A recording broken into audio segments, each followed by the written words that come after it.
You're listening to Popcorn and Politics. What's the real deal? Hosted by Audrey Bell Kearney and Derek J. Wilson. Asking the hard-hitting questions you want answers to. From political leaders and political hopefuls from around the world.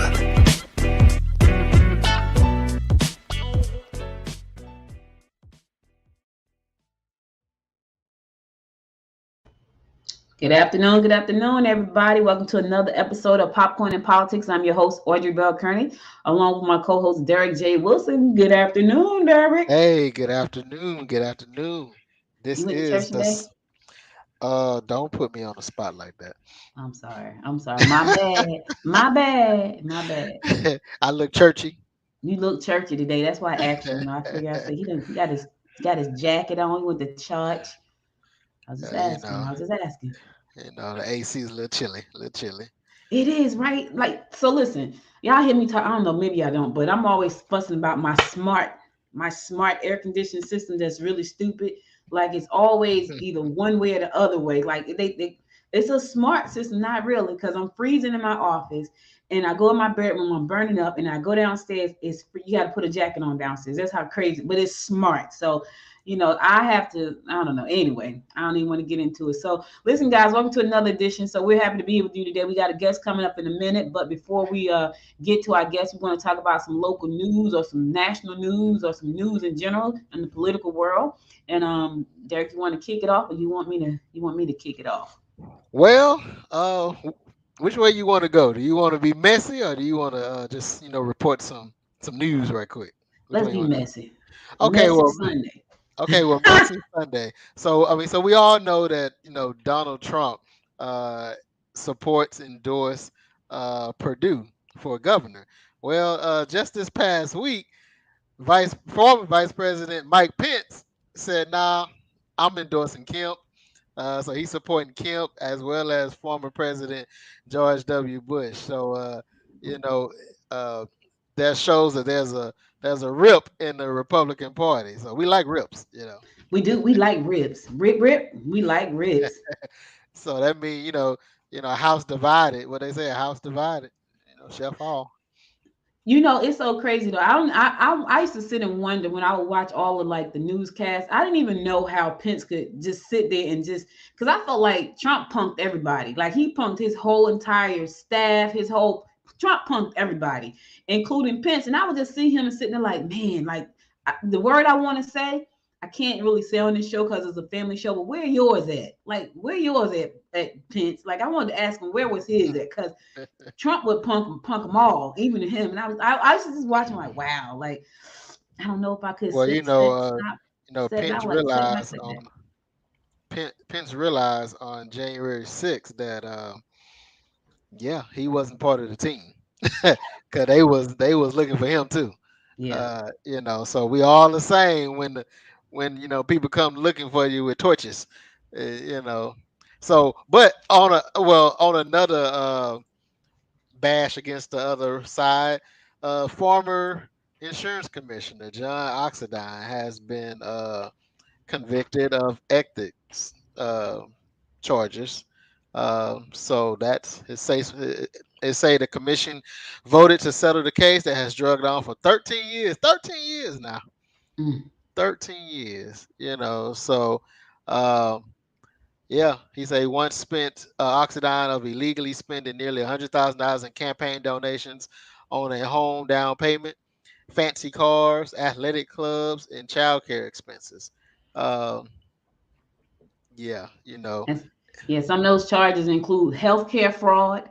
That's why we can't get a Medicaid expansion plan going, because he done spent up the money laundering. Yeah. So yeah. I mean, he's in office 4 consecutive terms. Wow. Just wreaking havoc over there, just doing his own thing.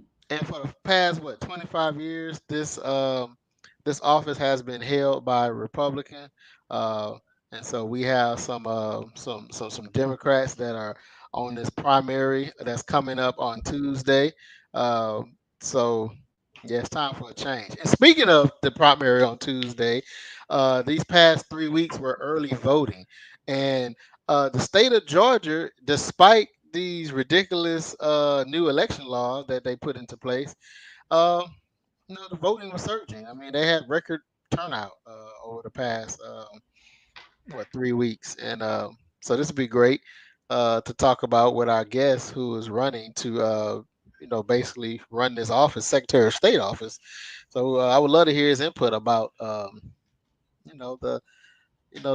the people still coming out to vote in spite of all the controversy and the more challenging I believe it has become to vote in the state of Georgia. So I would love to hear his input.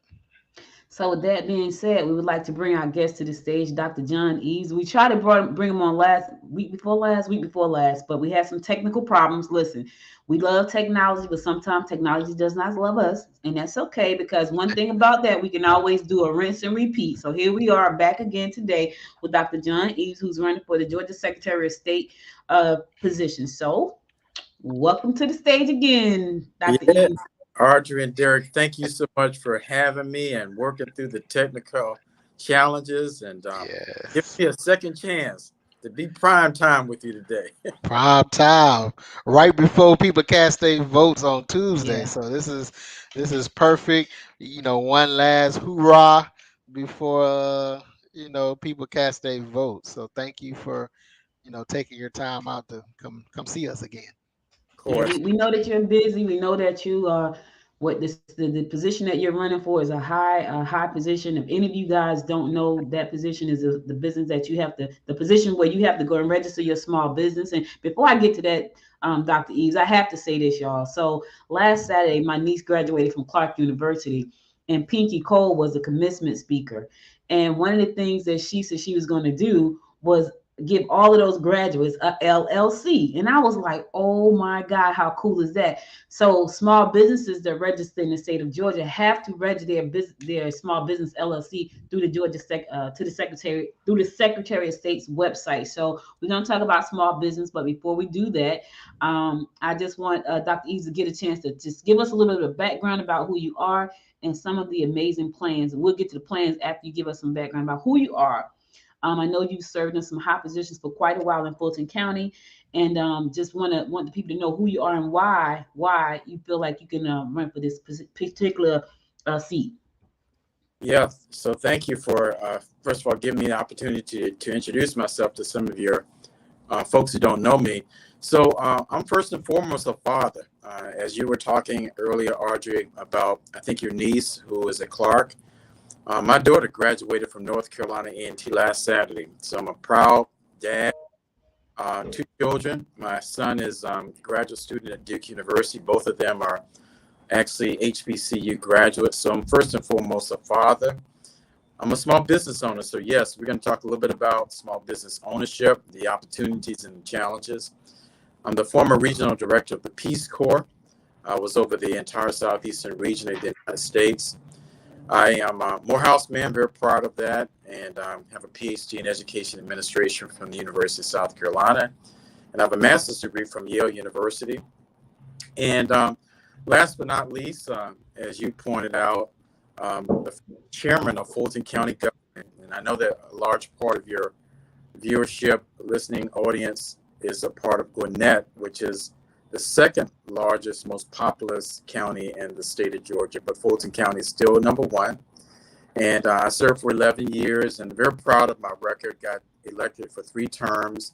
I was the second Black person ever elected as chairman of Fulton County. And when I was elected in 2006, I was the first Democrat in about 20 years to be elected in this position. People forget that for many years, Republicans were the chair of Fulton County. Karen Handel and Mitch Scandalakis and Mike Ken, they all preceded me. And so while chairman of Fulton County, did a lot in terms of supporting Grady Hospital, criminal justice reform, first ever transportation SPLOST passed under my watch. We also authorized a $274 million capital campaign project for our library system. And last but not least, oversaw the largest local voting operation in the state of Georgia. So we have 350 precincts, a $6 to $9 million annual budget. We were one of the first to do Souls to the Polls. Under my watch, I partnered with Congressman John Lewis, and 3 weeks in advance voting. So many people are used to it now, but forget that not too long ago, you only voted on one day. That was election day. So Fulton County was one of the first. I think it was in 2014 that we, or maybe it was either 2014 or 2012. But we first did 2 weeks in advance voting and then 3 weeks in advance voting. Well, all of that happened under my watch as chairman of Fulton County. So Audrey and Derek, I'd be more than happy to go into more details about the Secretary of State's position, the various aspects of the position, and my platform during the remaining minutes that we have in today's podcast. That sounds good. So I know it, that office because I'm a business owner. So I know that every year, right around March, I get the notice saying, hey, it's time to renew your license. But what all does that position entails? What does that office actually do other than register businesses to do business in the state of Georgia? Yeah, so this morning I was at Zion Hill Baptist Church in South Fulton County, and very dynamic preacher, minister, Reverend Dr. Aaron Parker talked about the position a little bit. He said, most people only think about it in terms of elections. And even then, most people only knew about it with what happened with Brad Raffensperger and Donald Trump 2 years ago. Well, listen, this position is actually one of the most powerful executive positions in the state of Georgia. And it oversees about 4 major operations, and that's plural. The elections division, so chief elections officer for the state of Georgia oversees the elections in all 159 counties, manages the voter rolls. There are approximately 8 million Georgians who are registered to vote, so that office manages the voting rolls. Then there's the corporations division. Yes, I get notices too in March and even earlier. Pay your registration dues or fees. So all small business owners who want to be legal entities in the state of Georgia to do business transactions legally, you have to register, pay your $100 fee or whatever the fee is. And so that office oversees that. There are 1.1 million small businesses in Georgia. People don't realize this, but there are a lot of people. Georgia has one of the highest number of small business ownership in any other state in the country. So you have the corporations division. Wow. You have licensing. There are 42 different licensing boards. So if you're a nurse, you're a doctor, you're an electrician, you're a notary public, you're a financial planner, you have to practice in those professions, you have to have licensing requirements, credentials, so that we as customers and consumers, we want to make sure that our doctors and our nurses are competent in terms of knowledge and skills. And so there are qualifications that you have to meet as a professional, licensing qualifications to be able to practice in the state of Georgia. And then the other major areas, the securities division, these are the financial industry, bank regulatory standards, private equity financing, financial planning and advising. So it's a really big office. And no Black person has ever been elected for this position in the state of Georgia for our entire history. And so what I'm endeavoring to do is historic. Wow. Well, I didn't realize. I mean, I knew it did the business, and I knew it did elections. I didn't realize it did securities, amongst other things. So that's, a real big position. So what made you decide to want to run for this position? Derek, that's a fair but direct question. Simply put, the issue of voting, particularly for Black people, is being challenged. I know you all talked about early voting stats so far this election cycle, which are really good and very high. But the fact is, there truly has been an effort by a Republican Party in the state of Georgia and across the country to disenfranchise Black voters.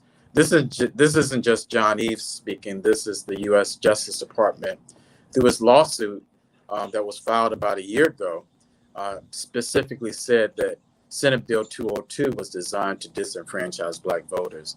So, Derek, the response to your question is I wanted to make sure that the ability for Black and Brown communities, individuals to vote was going to be protected. In fact, I'm not just Black and Brown. I really want everybody in Georgia, regardless of your race or your partisan affiliation, to be able to vote.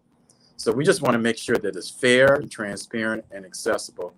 So that's really the main reason why I am running, is because the whole issue of voting right now is still very contentious, and it is being, there are some attempts to really disenfranchise and make difficult for Black and Brown communities to vote.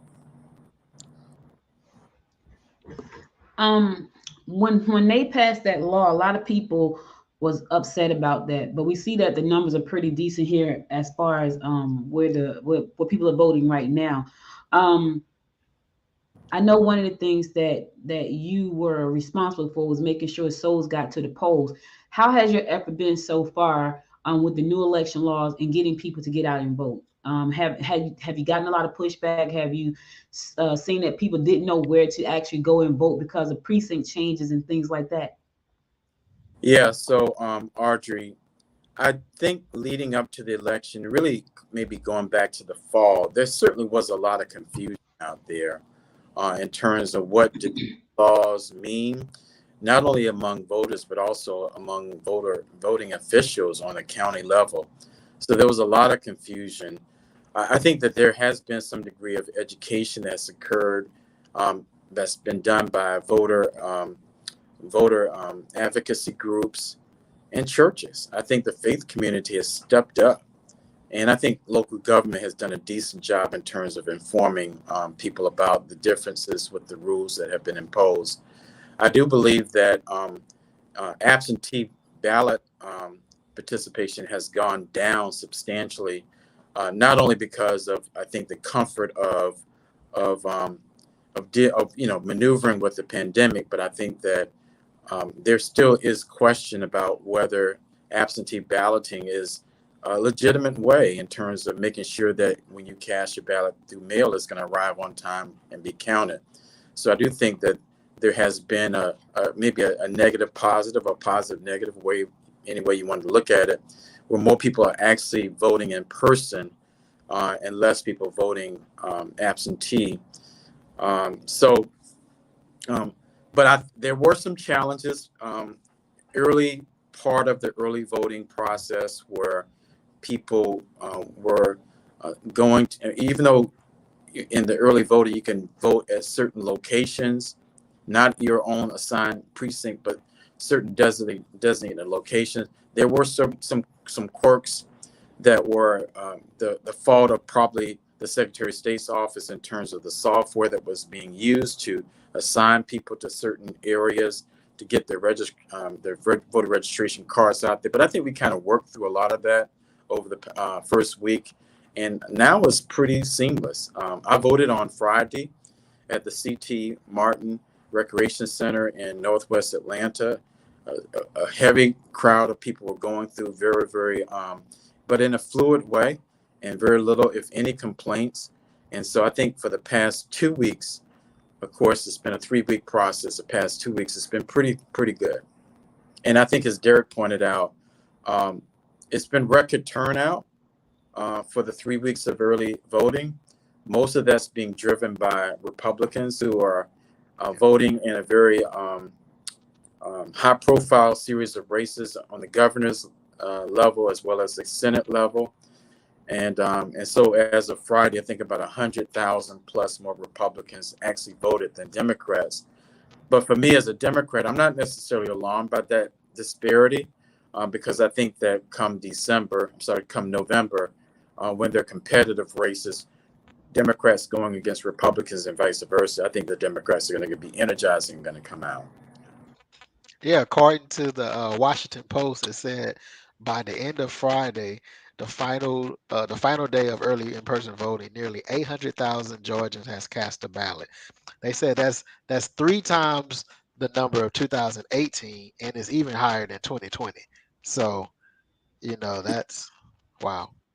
Yeah, it is. It's pretty impressive. And typically, the 3 weeks of early voting, if you add up all the number of people who vote the 3 weeks in advance of election day, that number is doubled, or you have just as many people or slightly more on election day. So it's going to be a pretty high turnout when all is said and done.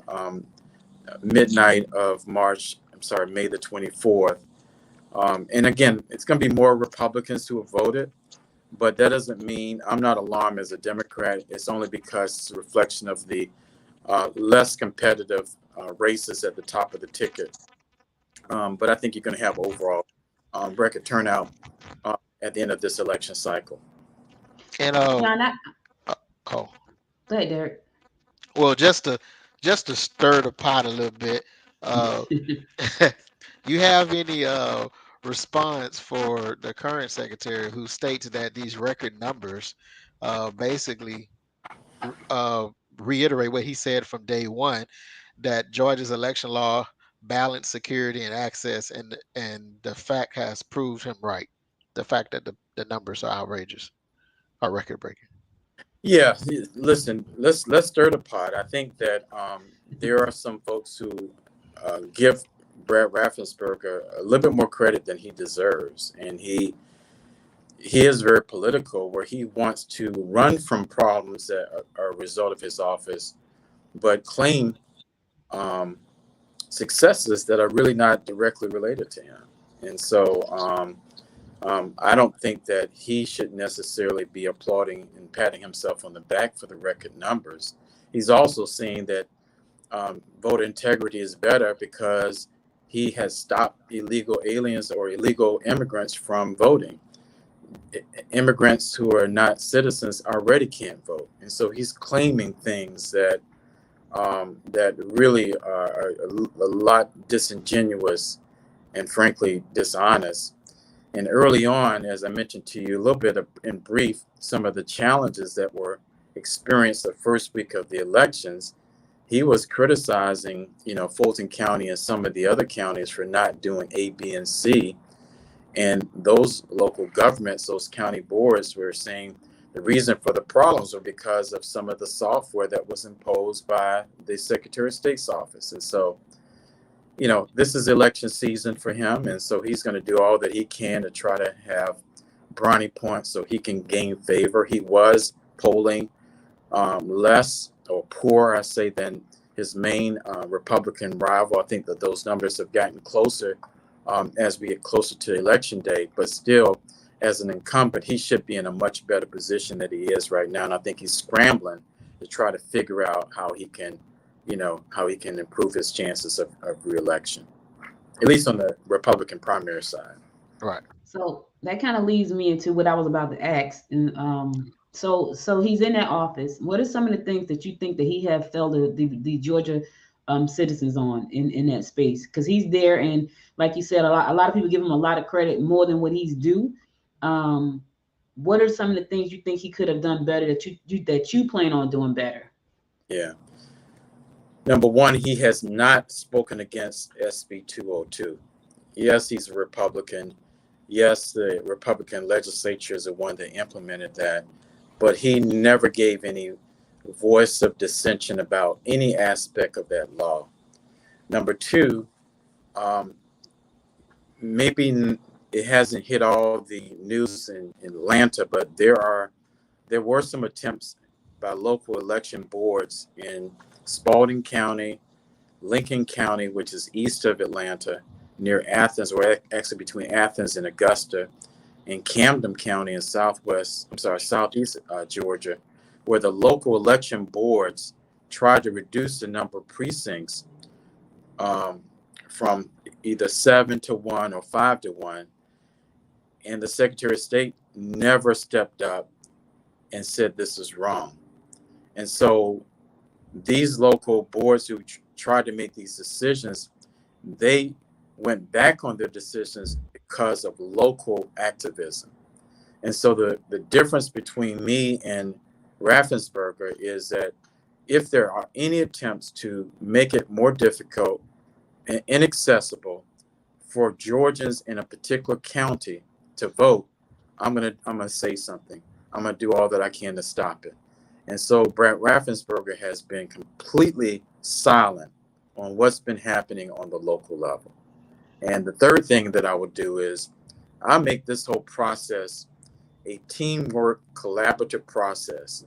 In other words, the Secretary of State should be working in concert with local election boards, and we should have a us or we mentality, meaning we should collectively be working together to make sure that the elections are administered in the best, efficient, transparent, and fair way. And Brad Raffensperger is not a team player when it comes to the local election boards. Well, there you have it.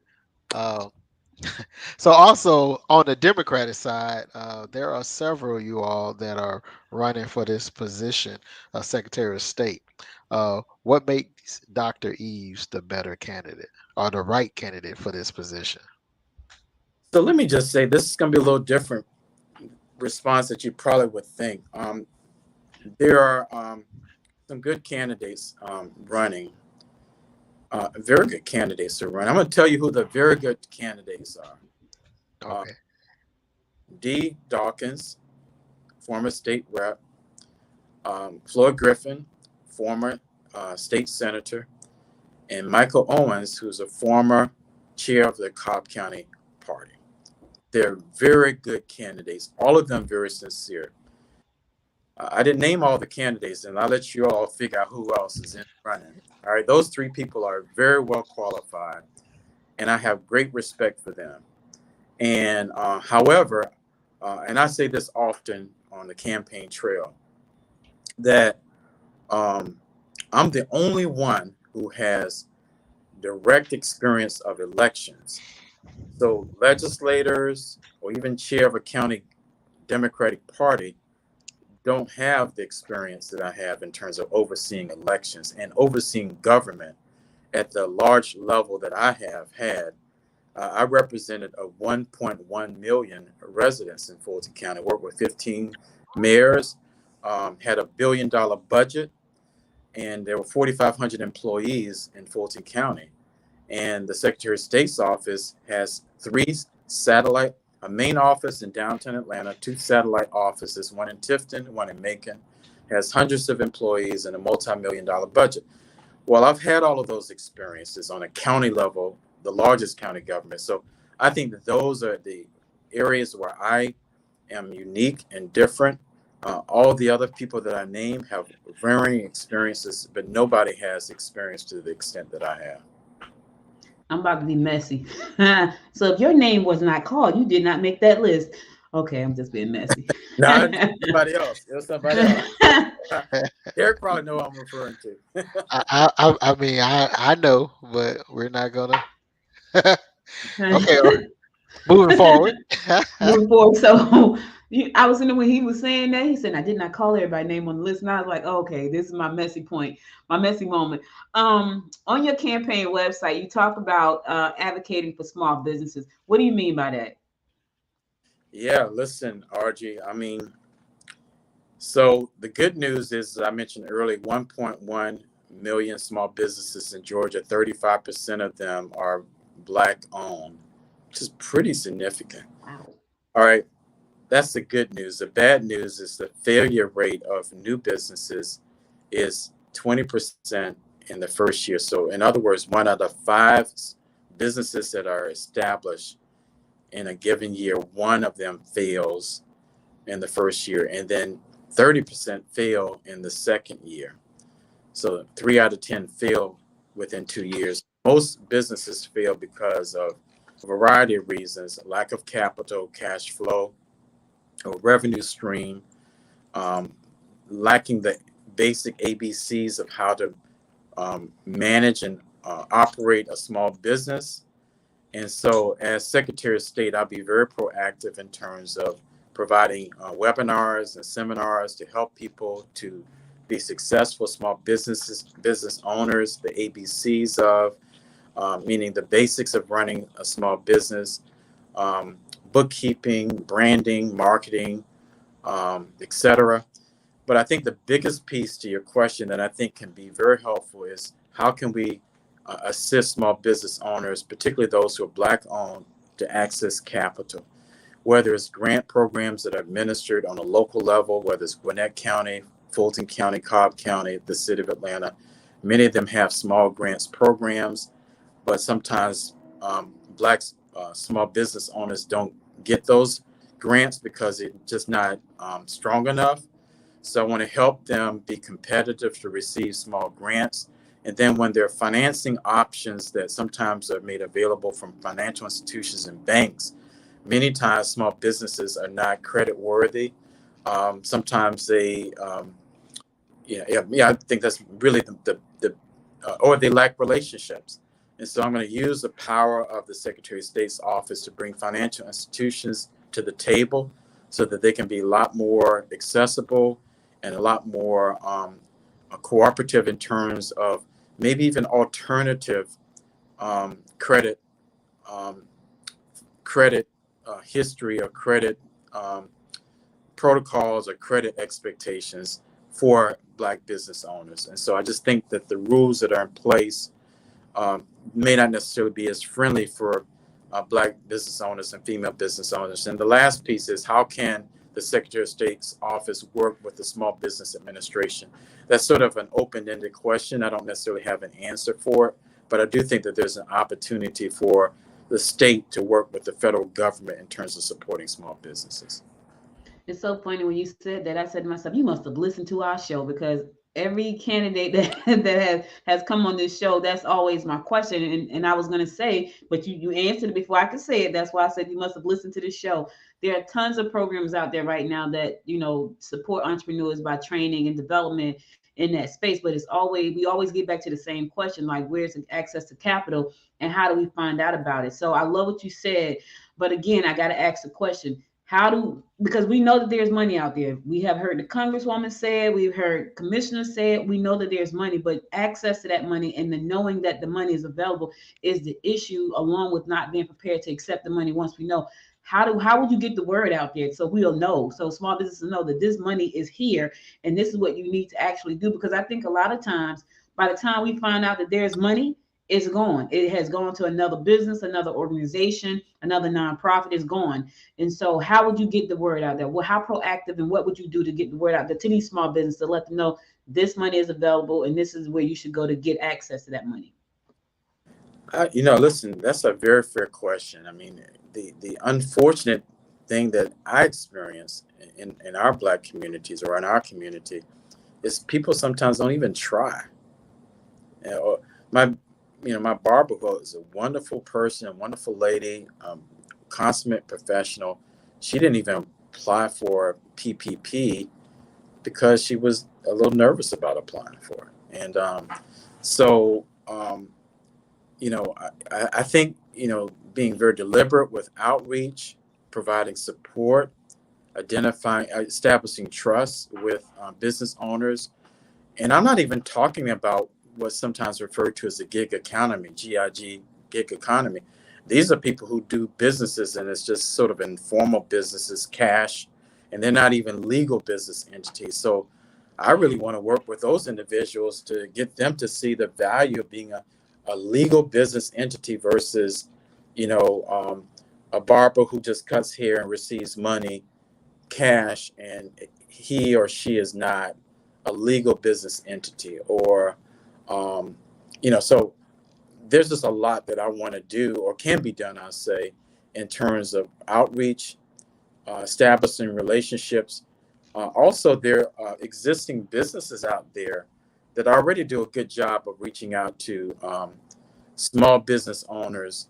And maybe there's a way that you can work through these individuals and these entities who can extend the reach in terms of the number of people who are helped. And I'm not sure if I'm clear on what I'm trying to describe, but basically there may be a John Doe or Sally Ann, let's say, agency that already works with small business owners. But if the Secretary of State had resources to further empower that agency to reach out to more, you get the job done. And so I think there's just a lot of creative ways, because the sad reality is, and this whole stimulus situation that happened during the pandemic, all these billions of dollars that were made available, and they were really designed to help small business owners, many of whom were Black owned and female owned. A disproportionate number of Black and female owners got a smaller portion, got what they should have gotten, and that's just unfair, and that's wrong. And so I want to do all that I can to make sure that those individuals who are deserving and don't have an advocate really get supported. Great. I mean, that was a great response. So, as the business czar for the state, as Secretary of State, what could the Secretary of State office do in helping areas in South Georgia, Albany, areas where is especially in Albany, as an example, their poverty level is one of the highest in the country, not the state, the country. Every time I see an article about some of the poorest areas in the country, Albany is always in that top 10, if not top 5 list. But then South Georgia always, not always, but a lot of times South Georgia feel like they're, not being heard on the state level. Is always the metro Atlanta area, and then you may get Macon and Columbus, but when you get past that, Valdosta, Savannah, they may feel like they left out. So what would your office do to make sure that the south part of the state is heard and get services from your office in particular? Well, listen, another great question. So a couple things. I will say that for me, having campaigned across the state of Georgia, I've actually learned a lot as a result of going out and campaigning. I've been to many of those areas you were describing. I've been to Albany. I've been to Camden County, which is, Woodbine, and I've been to Brunswick, and I've been to Valdosta. And certainly is another side of Georgia outside of Atlanta, and their needs are much different from what we have in Metro Atlanta. And so I think there are a couple of things. Number one is just being aware and understanding some of the nuances, and understanding that Georgia is more than Atlanta, and really responding to those areas outside of Atlanta. You didn't even mention North Georgia. North Georgia has another set of challenges. So I think number one, being mindful. And then even structurally, I've come to find out that there's an office, the 2 offices. So the Secretary of State's office is supposed to have 5 different offices around the state. Only 3 of them are functional. One of them, I believe, is supposed to be in Waycross. And I will make sure that office is open so that it can serve the people in the southern part of Georgia. And then you got the southwest part of Georgia. So I think there's a way that you can have a better distribution of outreach and support, and being able to better meet the needs of those individuals outside of Georgia, especially in South Georgia. But I do see that the small business ownership piece is something that I can do that can really help people around the state. And let me mention one other thing, and hopefully we can elaborate on this more. Gwinnett County is actually doing something, and I commend Chairwoman, I think Nicole Love, Hendrick Love, Love Hendrick. Love Hendricks. Love Hendricks. So they're doing something like an equity study. And Fulton County did that my last year in office. We called it a disparity study, and we wanted to make sure that Black business owners, companies, were receiving contracts from Fulton County that was commensurate with the population. I know that sounds, I'm an academic, I'm a teacher, so I'll use a lot of big words sometimes. And basically what it means is you want to make sure that the Black population, or the contracts that are distributed or granted by government, matches up with the demographics of the population. All right. So if in the state of Georgia, very few Black business owners get contracts from the state of Georgia and local government. And that is an example of economic injustice. Under my administration, I'm going to do all that I can to make sure that the playing field is level so that Black businesses, whether you're in Metro Atlanta, whether you're in Dougherty County, whether you're in Camden County, they have the opportunity to access and receive and compete for contracts by those local governments and state governments, and make sure that the awarding of contracts are a match with the population of the state of Georgia. And so very few people talk about that. It is an absolute injustice in this state where Black people are 32% of the population, 49% of the population is non-white. But when it comes down to the procurement of contracts in the low single digits, that's just unacceptable. And we can't keep pointing to the economic inequalities in our society that are along race, and then not tackle the systemic structures that are in place that make the inequalities possible. And so this is just one of many ways and one of many areas that I believe the Secretary of State's office can really address a wrong. And so I'm rambling a little bit, but I hope you understand the point. There's a lot, Derek and Audrey, that this office can do to not only serve people throughout the state of Georgia in a more impactful way, but it's also an office that can address issues of inequalities that are practiced and people don't even pay much attention to. We just accept it, and it's wrong. You know, I want to ask you a question. So Albany, Georgia is my home. That's where I was born. And I go down there quite often to visit my family. And my cousin sent me, because everybody know that, you know, I'm all about the small businesses. I'm all about economic development and empowerment and all that stuff. So my cousin sent me an article where the Family Dollar got a license to sell liquor inside of the Family Dollar. And I was like, why would someone want to sell liquor inside of the family? I thought that was crazy.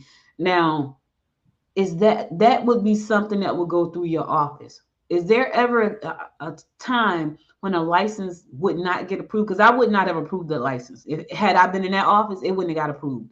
Yeah. Because I just felt like that wasn't the place for liquor to be sold.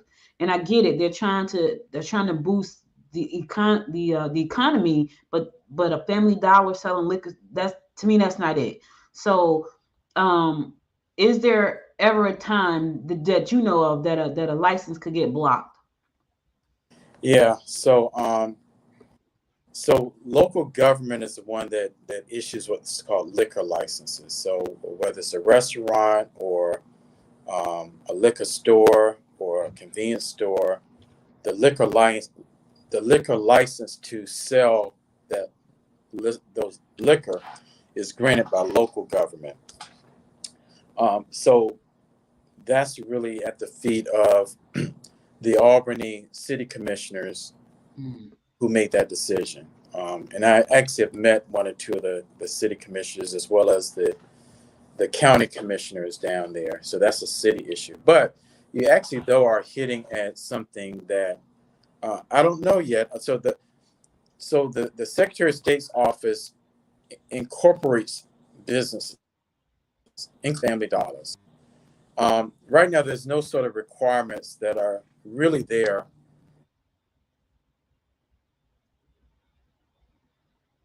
Oh, you went out. Your mic is off. John, your mic is off. We can't hear you. Can't hear you. You know, your name and your address, you pay your fee, and you say who the registered agent is. You identify whether you're LLC, a C Corp, or a corporation, or whatever. That's all you do, and you turn it in. If you complete the form correctly, you're granted articles of incorporation. Now, I'm not always for a bunch of bureaucracy, but there may be a way that the Secretary of State's office can establish some standards, but I don't know. But getting to your question, really, that's really a city function in terms of granting liquor license. Okay. Yeah, I thought that was pretty crazy when I saw that. And of course, they sent it to me because they know I would think it was pretty crazy. So I thank you so much. How can people reach out to you if they want to support the campaign? For you, listen, get out and vote. You got, what, 2 days left? Well, yeah, Well, one one day, day. tomorrow, well, 2 days, tomorrow and Tuesday, to get out and vote. How can they reach out to you? Well, no, Tuesday is the only. Monday is not you can't vote on Monday. Right. You can't vote on Monday? No. Oh, yeah. Okay, right. I'm thinking, yeah. Yep, you only got Tuesday. Yeah, that's okay. So early voting went from May the 2nd, Monday, May the 2nd through Friday, May the 20th. As Derek was implying, sort of a little bit of a quiet period between, so Saturday, Sunday, and Monday. Then boom, election day is Tuesday, 7 a.m. to 7 p.m. So there's the Secretary of State's office has a website called, or a page called My Voter Page, MVP. So anyone who's not clear on where their precinct location should go to the Secretary of State's website. You can Google it, but it's My Voter Page, MVP, My Voter Page. In terms of my particular campaign, my website is John Eaves, EAVES, 4FOR, Georgia, GEORGIA.com. I certainly welcome anybody in your listening audience to reach out to my office, reach out to me by way of my website, as well as make a contribution to my campaign. Certainly would love to get your vote, especially. Election day is going to be probably well attended, high voter turnout, non-conventional in terms of a primary. When I say non-conventional, it's unusual to have this high number in a primary in a non-presidential year. But I think there's going to be a lot of people showing up on Tuesday, and that's great. The more people voting, the more stronger our democracy is. And I think that the voter turnout is a demonstration of the spirit of Georgians, despite the shenanigans that have occurred, completely unnecessary laws that were passed. People still are coming out to vote. And I encourage all Georgians, black or white, Democrat, Republican, vote and let the chips fall where they may in terms of who wins and who doesn't win. I certainly consider this a pleasure and an honor to be a part of your podcast. And thank you for working out some of the technical challenges we had a week or so ago. But this has really been good. And you've all both asked some very thoughtful questions. Thank you so much for joining us. We really appreciate you wanting to fight more for us. And thank you for taking the time to share your platform with us and your ideas. We appreciate you as well. Well, thank you again. And you'll have a great day and keep on doing what you're doing. So, popcorn and politics. My only question is, where's the popcorn? I know. We'll tell you that story after you win. We'll tell you that story because we hope you come back after you win. So we want the first interview. So I'm putting it out there right now. Well, good job. So thank you so much. Enjoy the rest of your Sunday. Are you going to watch the playoffs right now? Or are you done for the day? Derek knows this is, it's never a day off in politics, man. When you you running these next couple of days. No playoffs for you. Okay. Well, catch the post game tomorrow at 10 a.m. on Good Morning Gwinnett. Post game roundup. Had to get that shameless plug. Thank you again, John. Good luck on your campaign, and we'll talk to you after the election. Okay, my pleasure. Have a great day. You too. Bye-bye. All right. So, listen, guys, that was Dr. John Eaves. We had him on the show talking about the Secretary of State position. If you want to vote for him, be sure to go do that. We got a new guest coming up in a minute. She's not really new because she was on here before, but she wants to give you guys a shout out one last time before Tuesday. And, Derek, it's so funny when he was talking about the small business piece. I said he watched our show. Yeah. Everybody know I'm coming to the small businesses because listen, small businesses are near and dear to my heart. So anything I can do and try to understand how to make us stronger as we grow these businesses, I'm going to do and talk about. So speaking of talking about and doing, be sure to come out this Tuesday at 11 a.m. to the Hampton. No, it's 11. It is 11, right? Oh yeah, 11:30. 11:30. 11:30. 11:30. If you're in the Gwinnett area, Snellville specifically, please join us at 11:30 on Tuesday at the Hampton Inn as we get together for brunch and finding out how to get local government contracts. This event is sponsored by the Greater East Side Chamber of Commerce. So if you want to come out, go to mygecc.org, mygecc.org, and you can find out more about that event for this coming Tuesday. Come out, network, have some great food. Last month we had some really good food. Like I like shrimp and grits. Everybody know I like. Well, maybe you guys don't know because I don't talk a lot about. I don't talk a lot about what I do on this show. But if you're listening tomorrow at 10 a.m., ain't no telling what you're gonna hear. But anyway, I like shrimp and grits. And so our caterer made some slamming food. We had a lot of food too. So it's brunch. So you get lunch and breakfast. That's why they call it brunch.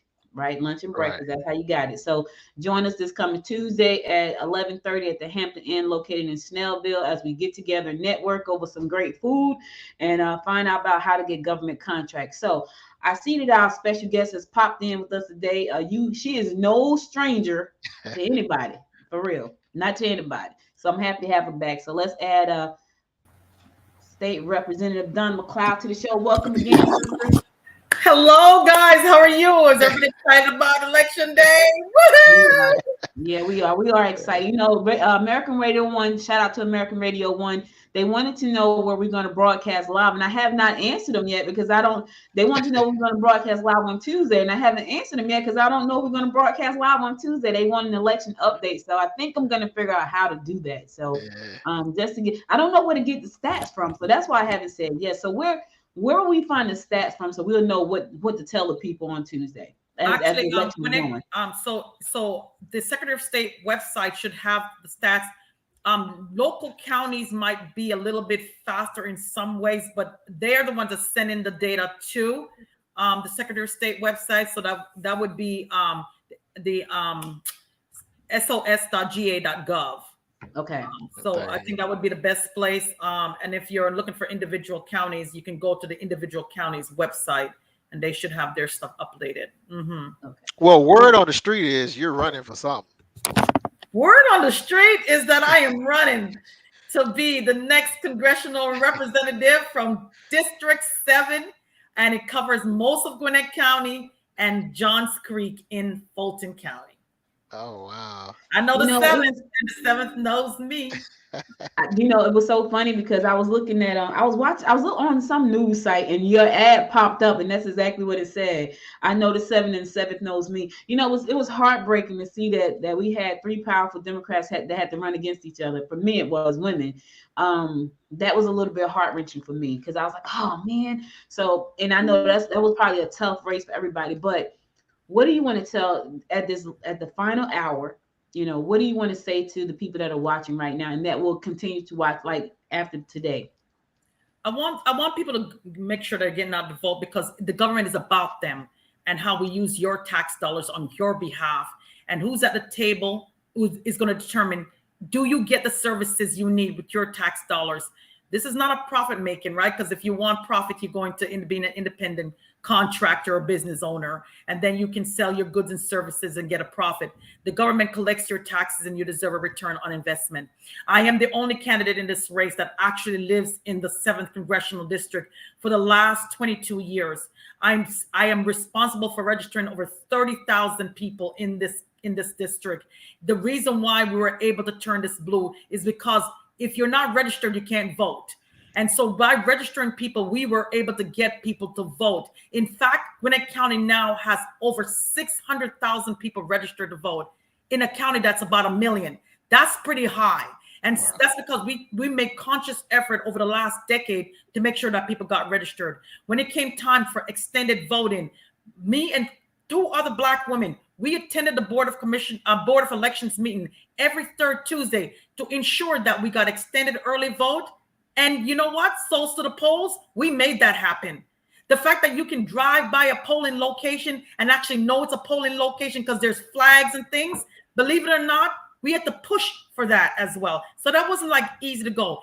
In order to change the trajectory for Gwinnett County, we actually had to get people to run for office, get them to put their name on the ballot against the Republican, because at that time, no one was running against the Republican. And I remind people in Gwinnett County that the first people of color elected was 2018, 200 years later. So I want people to know some historical context of this race and the reason why I feel that I'm the best person to serve this district. It is the most diverse district in the state of Georgia and probably in the Southeast.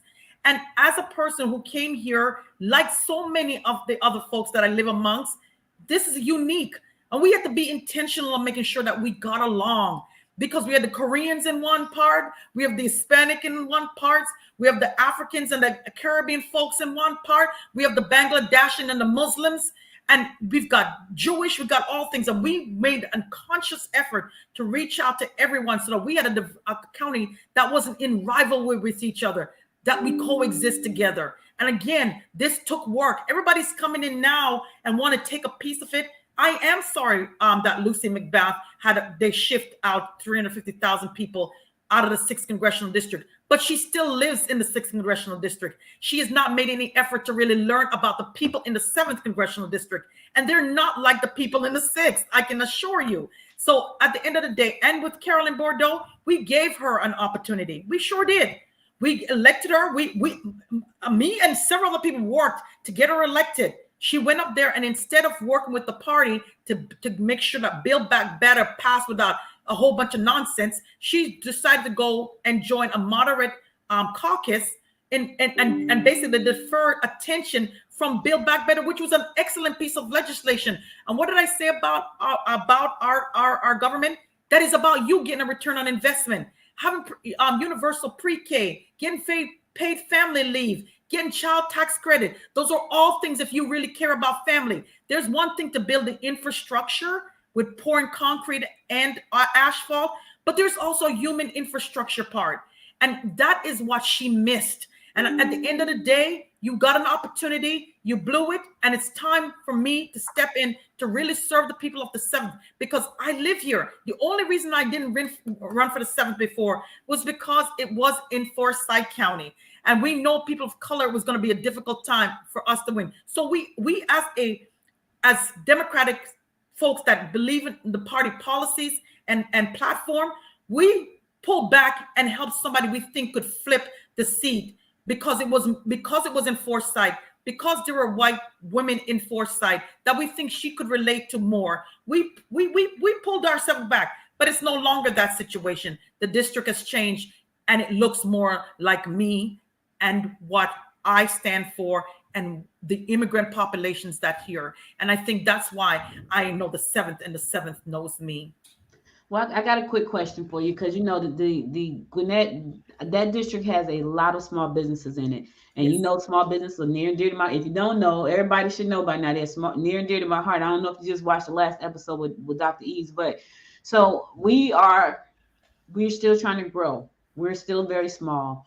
And Carolyn has said that she's done some things for small businesses. She's also said that there was money that were available that we didn't have access to, and we should rub shoulders and elbows. How, if you are elected to that seat, how will you help us find that money? Because rubbing shoulders and bumping elbows, who are we rubbing shoulders and bumping elbows with? How will you help us find the access to capital that people keep telling small businesses that's there, but nobody's telling us exactly how to go get it? So first of all, the fact that you're elected, you should be able to do that job and know what is available. You ask the question, you get your staff to do that homework. So it is not, I'm not going to try to say it's nothing extraordinary, but it's the same thing that we do in the state level. We make sure that we find out what is needed. In fact, right now, I'm actually addressing a neighbor who's having some financial issues that I'm trying to get some funds for right here. When two of the businesses in my district was going to go belly up during COVID, I got them money so that they could stay afloat. And today they are thriving, and they're still there after 15. One of them has been there for 15 years. The other one has been there for 13 years, and they're still there. So if you truly are in the service of, in the business of serving others, you will make sure that you get things. I think Caroline also forgets that she left $1.75 trillion on the table as well, right? Yes, that's the Build Back Better. So at the end of the day, you can say, I brought this amount of money, but you're not talking about the money that you actually left on the table as well. So there is money. This is a taxpayer dollars. And that's what I was talking about, getting that return on investment for the taxpayer, because they're paying those taxes.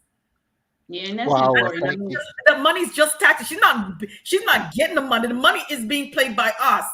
And so as an elected official, we're supposed to look at the money and say, well, how can I best serve the people that I'm representing and giving them a return on investment? So she's not taking down, writing a check out of her pocket. She's taking the people's money, and how we allocate the people's money. That's what true leadership is about in government. Well, the person that you helped, I'm sure they're very grateful for you helping them save their business. Like that is, I can't see myself doing anything other than being an entrepreneur. So I'm sure they probably feel the same way. So I'm sure they're very grateful that you actually help them save their business. And there are more businesses out there that are struggling, that need help and need help to be saved. So prayerfully, we'll get that. We'll get that access to capital, and we'll get the help to help save more small businesses as we move forward. How can people reach out to you? Audrey, I want to say also, I'm a small business owner myself. I've got a nonprofit and a for-profit as a consultant. And so I know what small businesses go through. So I'm no stranger to that. And like I said, I live here. I'm amongst the people. So I get it firsthand. Most people can even text me on my phone. That's right. Well, awesome. Speaking of texting you, how can they reach out to you? Yes, so go to DonnaMcLeod.com. And as you know, election day is Tuesday. We're looking for as much help as possible. Please go to my website, DonnaMcLeod.com, and sign up for sign waiving, anything you'd like to do. If you still want to donate money, we'll be definitely grateful for that. So again, contact me at DonnaMcLeod.com, and you will get a response. I promise you that. Well, thank you so much, Donna. Thank you so much for this surprise drop in. And Derek is my campaign manager, so I just want to give him a shout out for sticking with me and making our campaign look the professional that it is. For very little, we are working against $4 million, but you would think that we had $6 million the way we look. But we had not collected not that much. I appreciate, trust me on that. But we are committed to Donna McLeod for Congress and doing the work on behalf of the people. That's that grassroots entrepreneurial spirit. We can make $1 out of 15 cents. You know how that is. Yes, ma'am. Well, thank you. Now, we do have another guest. So as we try to, it's the last push before election day. So we want to thank you for coming on this last minute, and wish you the best of luck. Thank you. Thank you, guys. Good luck. You're welcome. Bye-bye. Find your polling location. mvp.sos.ga.gov. All right. Bye-bye. All right, Dad. We got another guest coming in. Yes. Now, so as I mentioned earlier, as we talked about the former insurance commissioner, so now there's two of them. So they're setting records here. So now there's two former insurance commissioners that has been found to be unethical, then went to trial, then found some some guilties. And so I said that we had some great Democratic candidates on the side. Well, we have one of those candidates that's on now, Miss Janice Laws Robinson. How are you today? Good. I'm in. I just hopped in my car. I'm trying to set up because you just asked me, can I jump on? I am doing some last minute campaigning. Can you hear me okay? Yes, ma'am. Yes, ma'am. We know that this is hot. The election is in 2 days. Candidates are all over the place. So I appreciate you being able to jump on real quick just to give a shout out about your campaign, how they can reach you, and the whole night. Thanks, Derek. Thanks, Audrey. Thank you guys for this amazing platform that you have created. Thanks for the invitation to come on. I am Janice Laws Robinson, and as you know, I am your 2018 Democratic nominee for Insurance Commissioner, and I am running again so we can finish what we started in 2018 and make me your next Georgia Insurance Commissioner.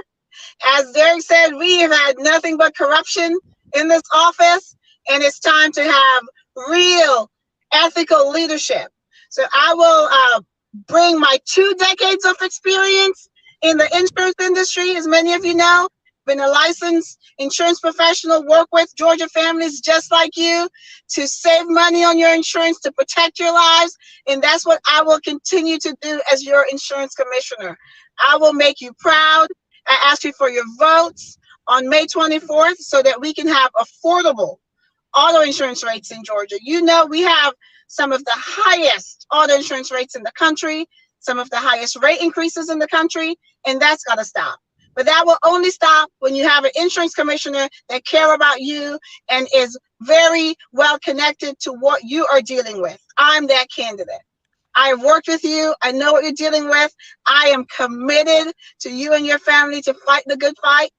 So make sure you let your votes count so we can have affordable auto insurance. We can have access to quality, affordable health care and health insurance, and we can hold insurance companies accountable. Janice, I got a quick question for you. Now I see your experience in the insurance industry as a plus, but some people may not see that as a plus. They may see that as a negative because you are in the insurance industry. What do you say to that person that say, you know what, she's in the insurance industry, you know, she could be tainted by the insurance industry because she's in that industry? I say it as a plus because I look at it as an experience. What do you say to that person? I say to that person, you wouldn't want someone running for attorney general that's not an attorney. You wouldn't want someone running for any other office that is not qualified for that office. So the fact that this office says insurance commissioner, you want to have someone that has experience in insurance. So I think it's a plus. And I also want to say that my connection to the industry is with the people that I serve. So I'm a broker. And as you know, with insurance brokers, we work with families. We work with the people, finding them the best rates. Insurance brokers are the only people that are not directly working for the insurance industry. Insurance brokers work for their clients. So that's what's separate and distinct about me, is that I am licensed, I'm credentialed. So that means I know about insurance. I understand how insurance works because insurance is complex. However, I'm not tied to the insurance industry. I'm not an executive. I don't get paid by the industry. I get paid through my clients and for my clients. So that's the difference. So there's a difference between the insurance industry insider, who's someone that's been paid by the industry to do their bidding. That's different than an insurance broker who's working with Georgia families to make sure they're protected, to save them money, that will take time out of their lives 2 times in a row to fight for affordable rates. That's commitment. So that's what I will say. So now you're a broker, and should you be fortunate enough to win this position, what happens to your company? Who runs the company? It's like when the president, he has to sign everything over. Is that how that works? Because I know this is a very high-profile position. Yeah. So when you're insurance commissioner, you have to submit your licenses and suspend them. You can't have an active license. You can't do actual business. So there's no conflict of interest there once I become insurance commissioner. You know, once you become insurance commissioner, I'm popping in from everywhere. Derek got everybody popping in today. I'm looking like, wait a minute, what's going on here? Listen, thank you. I wish I had met you sooner. I did not. But I wish you all the luck in your race. And how can they reach out to you? So visit Janice, JANICE, FOR, Georgia, spelled out.com. So JaniceforGeorgia.com. Look, check out my platform, vote. Over 1.8 million Georgians trusted me in 2018. I'm here again. So no endorsement beats 1.8 million Georgians. That's the best endorsement I can ever ask for. So thank you so much. Vote, vote, vote. Thank you so much for joining us, and good luck. Thank you so much. I appreciate you, Derek and Audrey. Thank you so much. You're welcome. No problem. Thank you. Okay. All right. Bye. I feel like we're doing a roll call right now. You didn't tell me we had all these people jumping in today. Hey, look. Bring up the next one. Introduce the next one. Keep them rolling. All right. So we have our very own Miss Karen Scott Green. She's running for Superior Court judge in Gwinnett County. And she'll be able to tell us what is a Superior Court judge and why she's qualified and why we need to vote for her on May 24th. Hi, Derek. Hi, Audrey. I'm Karen Scott Green. I'm running for Gwinnett County Superior Court Judge, as you said. And the Superior Court Judge is actually the highest court in the county. The Superior Court Judge hears family law matters, felony matters, anything dealing with equity. So if you have an issue before the Superior Court where you need the court to make a declaration about an issue that you have, say for instance, if you need to know where your boundary lines are, that's what the Superior Court does. And also if you need someone to stop doing something, you need a restraining order issued, that is what your Superior Court Judge does. And so we are right up under the Court of Appeals. So if you have a decision that you don't like from the Superior Court Judge, that goes to the Court of Appeals or it goes to the Georgia Supreme Court, depending upon what the issue is. So that's what the Superior Court Judge does. And I am qualified because I've been an attorney for 27 years. And I have worked in civil, criminal, family, bankruptcy, real estate, juvenile, pretty much you name it, I've had a hand in it with the exception of probate. So that's why I'm running, because I'm qualified, and I'm also running because I have a passion for young people. And as we've spoken about before, I want to see an end to the school to prison pipeline, and I want to be a cog in the wheel in that pipeline. And so Karen, I got a quick question for you. I was in a meeting on Thursday, and everybody in law enforcement, they want to address the reentry people, right? They want to keep them from going back to jail. Do you have any plans to address that population as it pertains to reentry? Because I know that a lot of people go and they get locked up, they spend time in there, and when they come back out, they can't really adjust to the outside world again. Do you have any plans for how to support that group of people when they come home? So, Audrey, there are programs right now that have already been created, reentry programs. So we don't need to reinvent the wheel. Several counties have reentry programs, and we can tap into what's already been done and what systems are already using. So Gwinnett doesn't need to reinvent the wheel. And if we tap into those programs, I am in support of reentry programs because we want people to come back. We want them to be able to find jobs because once they have a felony conviction, we know that the chances of them being able to find employment, being able to find housing, because if you have a felony, some places won't even rent to you. So we need to have programs, and there are programs. We just need to make sure that they're expanded more, that there's funding for them. I can't do anything about funding. You and Derek, as citizens, can lobby your legislatures, can lobby the Georgia legislature for more funding. But there are programs that are already in place, and we just need to tap into them and make sure that they are widespread and that they have appropriate funding.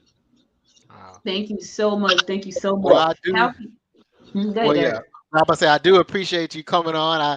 I know you say you was in the middle of brunch with your family. So well, actually, it was a brunch meet and greet at the tavern at the Mall of Georgia. So they hosted a meet and greet for me and another candidate, Andre Johnson, who's also running for Superior Court in Division 2. We were here as their guest, and that's what we were doing. So I was trying to wrap that up. Oh, well, I do appreciate you taking the time out to speak to us and our audience. And how can our audience reach out to you to learn more? To learn more information so they can have a educated vote on the 24th in 2 days. So they can go to my website at karenscottgreen.com. And also a little tool that I just found out actually the other day is they can go to ballotready.org, BALLOTREADY.org, and they can find out when they put in their address, they can get a sample ballot and find out who's on the ballot and get information about that candidate. So it gives information about their education and what their platform is. So go to ballotready.org and find out who's on your ballot and learn a little bit more about those candidates. So those are the two things I would recommend. And vote for me on Tuesday. All right. Thank you so much again. So hope you had a great brunch. I'm starving. I didn't have lunch yet. And also, for those who don't know, in Gwinnett County, her race is a nonpartisan race, so she'll be on every ballot, whether it's the Republican ballot, the Democrat ballot, or if you just pull a nonpartisan ballot, she will be on those ballots That's right. in Thank you, Gwinnett Derek. County. Thank you, Audrey. All Thank you. right. Thank Have you. a good one. I, Thank you. Have a good day. All you Bye. right. too. Thank.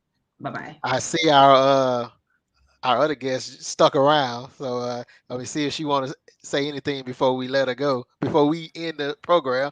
Hey, I just wanted to see who we were having surprise with, and both all the candidates that showed up are excellent candidates for everybody to vote for. I'm actually checking out Ballot Ready. I might post that and tweet that out too for everybody. So again, please vote. Again, this is about your democracy. We're in trouble, and as a state legislator, I saw the kind of bills that was being put forward. We do not want this kind of nonsense. So go down the ballot, all the way down the ballot. Do your research, get that sample ballot, do your research, and vote. Vote because our lives all depend on it. Because remember, knowledge is the most powerful thing you give to yourself, but the vote is the most powerful thing we give to each other. Thank you. wow. Thank you. Thank you. Thank Bye, you. And guys. on that note, we shall say love be. Listen, woo, we had a fun-filled packed day today. I didn't know anything about it, but I'm glad we did. Derek just snuck that in. He didn't ask me, just snuck it in. I'm like, wait a minute, why all these people popping up in the green room? Like, what's going on here? But anyway, listen, go Election out, coming up. huh? You have an election coming up in 2 days, so Listen, you they know, got it. Listen, you got to get your message out there. And people, yeah. listen, people be sleeping on podcasts. Do not sleep on podcasting. Podcasting is powerful. Let me tell y'all something. I'm gonna give y'all my plan if I was running. Hint, hint, maybe one day.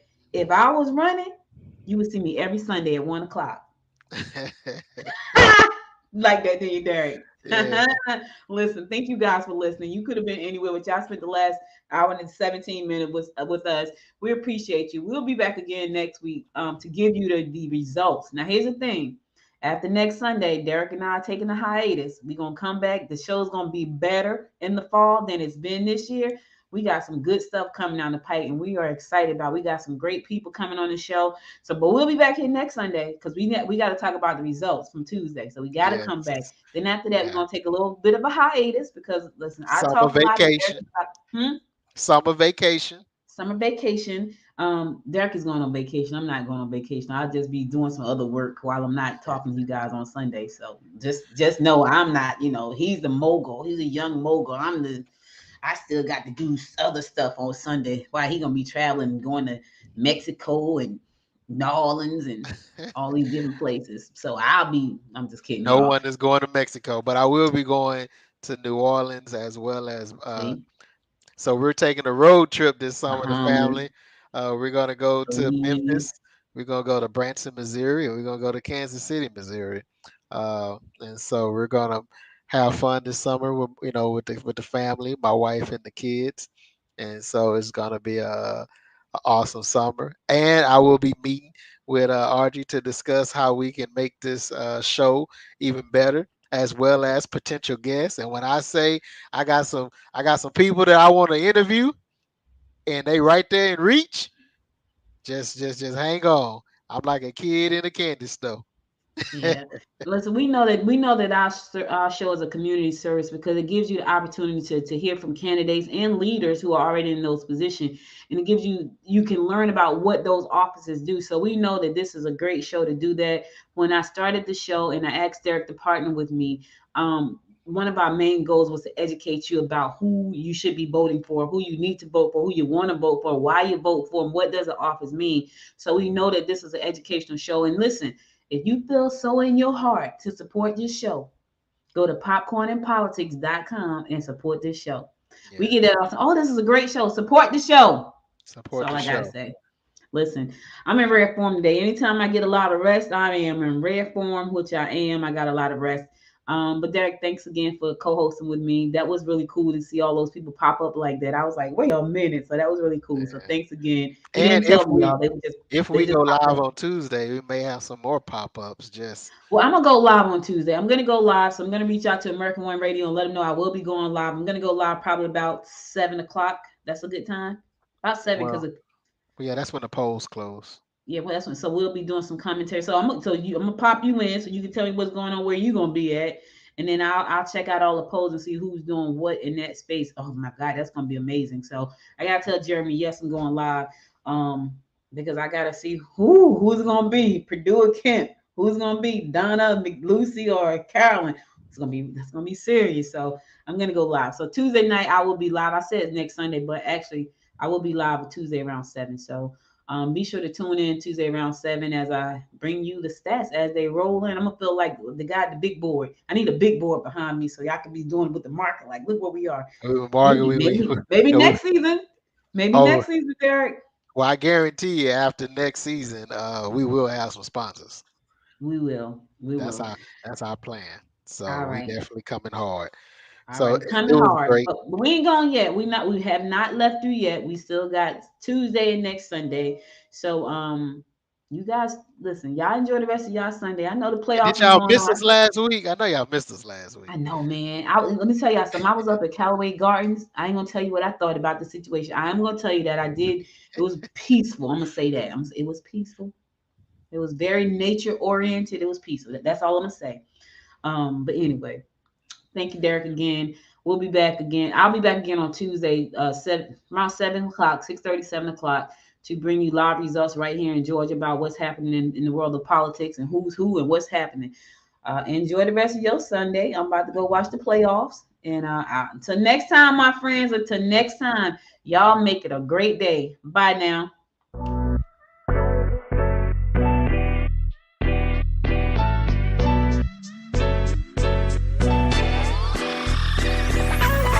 You've been listening to Popcorn in Politics. What's the real deal?